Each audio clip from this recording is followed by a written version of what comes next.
સૌ હરિભક્તોને જય સ્વામિનારાયણ। વડતાલ સ્વામિનારાયણ મંદિર એટલે સ્વામિનારાયણ સંપ્રદાયનું એક મહાન પ્રાસાદિક અને વિશેષ સ્થાન। આ વર્ષે મંદિરને 200 વર્ષ પૂર્ણ થતા 800 વીઘા જમીન પર અતિ ભવ્ય દ્વિશતાબ્દી મહોત્સવની ઉજવણી થનાર છે। આ ઉત્સવની સંપૂર્ણ માહિતી આપતો વિડીયો અમે ચેનલ પર મૂક્યો છે, જેની લિંક ઉપર આઈ બટન અને વિડીયોના ડિસ્ક્રિપ્શનમાં લિંક આપેલી છે। નવા વર્ષના દિવસે એટલે કે 2 નવેમ્બર 2024ની સવારે વડતાલ સ્વામિનારાયણ મંદિરે 51,000 કિલોથી વધુ 5,000 વાનગીઓનો સંપ્રદાયનો સૌથી મોટો અન્નકૂટ ઉત્સવ ઉજવવાનો હતો। આ પહેલા 3,500મી વધુ શાકાહારી વાનગીઓ સાથે ગુજરાતના વડતાલ મંદિરેથી માત્ર 3 ગાઉ દૂર બીએપીએસ અટલાદરા મંદિરમાં 27 ઓક્ટોબર 2019 નવા વર્ષે ના રોજ યોજાયેલા સૌથી મોટા અન્નકૂટ માટેનો ગિનીસ વર્લ્ડ રેકોર્ડ નોંધાયો હતો।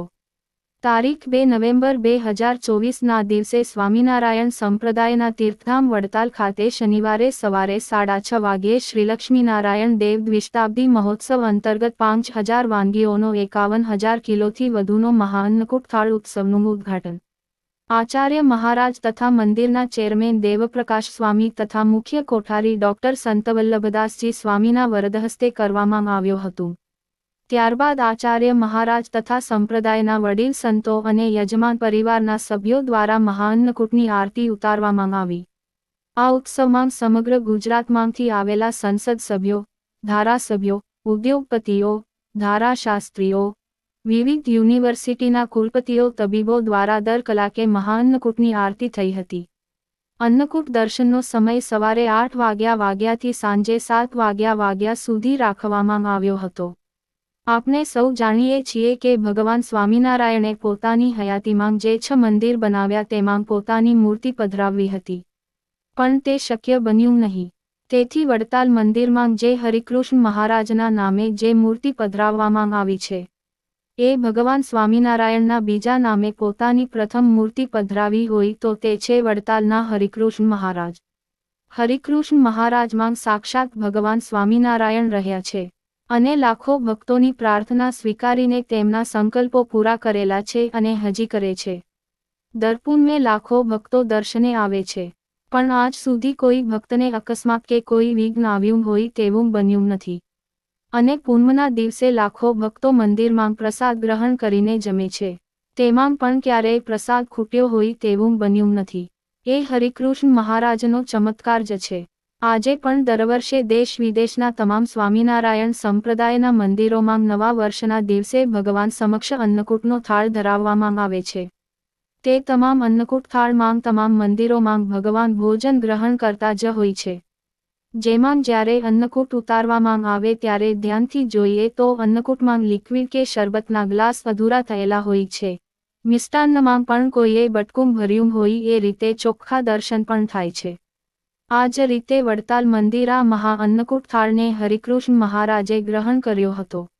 આ પ્રસાદિક નારાયણનો પ્રસાદ દરિદ્ર નારાયણ સુધી પહોંચાડવામાં આવ્યો હતો। 50,000 કિલોથી વધુ બનાવેલ મહાઅન્નકૂટનો પ્રસાદ નડિયાદ, આણંદ, પેટલાદ, બાકરોલ, બરોડા સુધીના 30મી વધુ અનાથાશ્રમ, વૃદ્ધાશ્રમ, દિવ્યાંગ શાળાઓ તથા દરિદ્ર નારાયણોને વહેંચવામાં આવ્યો હતો। અન્નકૂટમાં 5,000 પ્રકારની વાનગીઓ માંગ વિના મિષ્ઠાન 45 જેટલા, લાડુ 101, અમૃત પાક 50, શીરો, હલવા 99, પૂરણપોળી 84, પેંડા, બરફી 81 જેટલા, દૂધપાક ખીર 99, શ્રીખંડ મઠ્ઠો 181, ડ્રાય ફ્રૂટ મીઠાઈ 143, મિષ્ઠાન 181, બંગાળી મીઠાઈ 65 જેટલી, સૂકા ફરસાણ 619, ભીના ફરસાણ 332, બેકરી આઇટમ 552, પૂરી ભાખરી 178, ગુજરાતી શાક 239 જેટલા, પંજાબી શાક 131, કઠોળ 51, ભાત પુલાવ 135, દાળ કઢી 77, સલાડ 100, રાયતું 82, ચટણી સોસ 93, અથાણાં 56 જેટલા, soup 65, South Indian 103, Chinese 41, Mexican 11, Italian 38, ચાટ 102, સેન્ડવિચ સ્ટાર્ટર 128, શરબત મોકટેલ 105, ફ્રેશ જ્યુસ 76 જેટ, મિલ્કશેક લચ્છી 96, આઈસ્ક્રીમ 73, ફ્રૂટ 48, ડ્રાય ફ્રૂટ 33, મુખવાસ 250, વિશેષ વાનગી 52 જેટલી. તો હરિભક્તો કોણે કોણે આ મહા અન્નકૂટના દર્શન કર્યા હતા અને તમને દર્શન કરતા કેવો અનુભવ થયો અમને કોમેન્ટમાં જણાવજો.